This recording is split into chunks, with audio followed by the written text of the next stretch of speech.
آج کل ہم سوشل میڈیا پہ ایک اصطلاح بنانا ریپبلک سنتے رہتے ہیں۔ بنانا ریپبلک اصطلاح کا کیا مطلب ہے؟ اس اصطلاح کی تاریخ کیا ہے؟ آئیے اس کو جانتے ہیں۔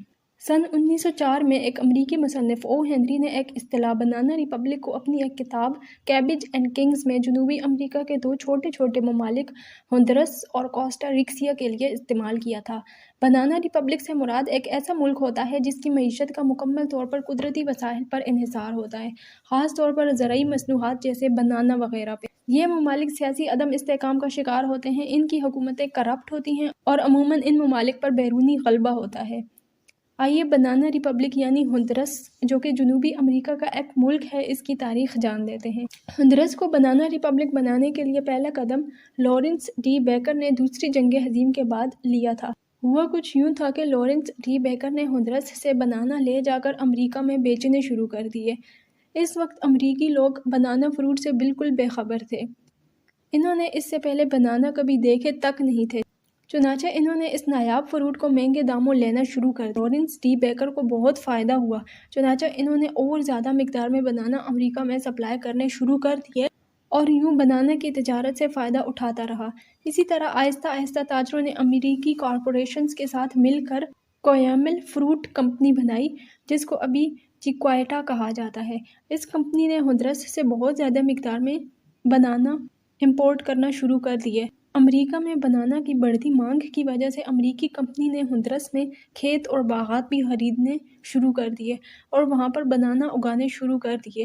کوئمل کمپنی اب چونکہ معاشی طور پر ہندوراس میں بہت مضبوط ہو چکی تھی اور اس کمپنی نے ہندورن انفراسٹرکچر اور گورنمنٹ میں بھی مداخلت شروع کر دی۔ اس کمپنی نے فوج کو مستحکم بنا دیا اور ہندوراس میں مارشل لا لگوا دیا۔ کوئمل کمپنی فوجی حکومت کو اپنے مفادات کے لیے استعمال کرتی تھی۔ اب اس ہندوراس ملک میں فوجی حکومت کٹ پتلی اور کرپٹ ہو چکی تھی، ملک میں غربت بڑھ چکی تھی، اس طرح ملک میں سیاسی اور معاشی عدم استحکام پیدا ہو گیا تھا۔ چونکہ ہندوراس ملک کا انحصار صرف اور صرف بنانا پر تھا اور بنانا پر بھی امریکی کارپوریشنز کا قبضہ تھا، چنانچہ اس ملک کی معیشت تباہ ہو گئی اور پھر اس ملک میں ایک سول وار شروع ہو گئی جو کہ 1960 سے 1996 تک رہی۔ اب چونکہ معاشی ناانصافی اس ملک کی جڑوں میں گھسی ہوئی تھی، تو اب بھی اس ملک میں آدھے سے زیادہ آبادی غربت کی لکیر سے نیچے ہے۔ ہندوراس کی داستان کے بعد بنانا ریپبلک کی اصطلاح وجود میں آئی۔